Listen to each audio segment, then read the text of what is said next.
mayam ngosidi yam tin exciting web video ni. Get ready with me. We are creating Valentine's Day special look.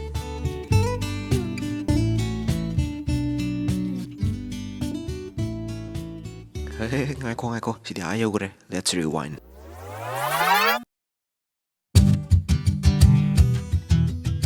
First things first, grooming. Nupa amada quite important grooming. Aduna aigi manicure kit se paikhalasi sidai da loina sure, kati yaure, cousin kaknaba yaure, cousin phengnaba yaure. Nupa amada hek essential oiba khudimak sigi manicure kit se da loina mak yaurabani.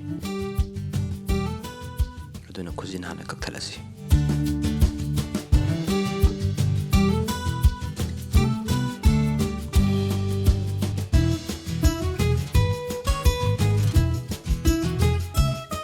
The grooming ki khwaidagi maruoiba part, beard trimming.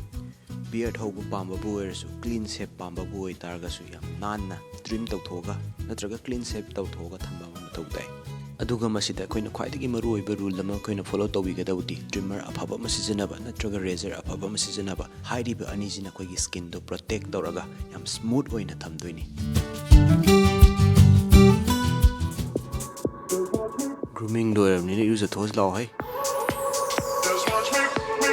Aduna hojik yam kuidabida simple skincare routine amakak chatharasi. First M caffeine dagi moisturizer jema taisalasi. Aduga specially M caffeine gi moisturizer gi ai pamjaba hai targati coffee gi pamjaba sti ko aduga taiba matamda chemical kai ka kemta yawde. Aduga next khwaidagi important oiba SPF mungsa sagera lechin thagera nong mangera SPF se yam tina essential ni. Aduduna ai yoina sigi Innisfree gi SPF se taisalani maida khutta naksamda. Aduna next I yoina khwaidagi maruoiba under eye cream je. Aduna kanagumana rest phajana phangdaba phajana tumba phangdaba oi taragati under eye cream ama sijanabiu mirka pomba bhandhanaba. Next time to style my hair. Aduna first I see bedhead ki clay sijane. Sigi clay sine ngonda yam wet look nataba yamna dry look nataba normal look to piba ngami. Aduga magi hole se medium hole ni aduna ai gi samsida sapsaba aduga khwaidagi versatile over hair clay amaka. Aduna clay se yam dabida khara taisalani. Aduga ai yoina hair dryer ma sijane.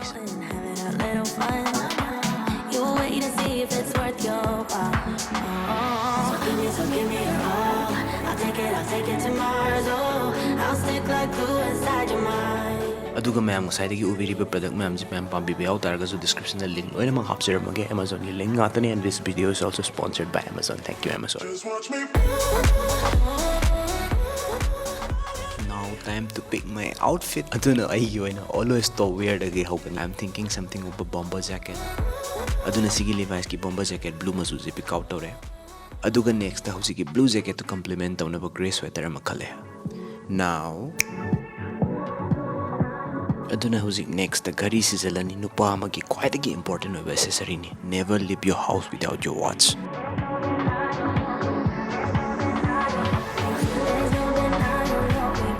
Saidagi tawriba mayam je complete ohenaba igi favorite fragrance Creed Aventus na loishalani and this smell is just out of this world.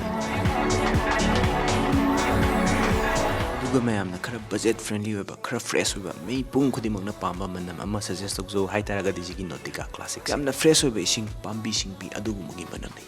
Aduga loishalakpada igi phone hapsale aigi gari solo to aigi wallet yam important oiba ngatane. Aduga by chance ingaga so ai muffler ma yanjale aigi oina muffler in base yam pami aduga boots ama tonge aduga overall outfit da sumaina leire.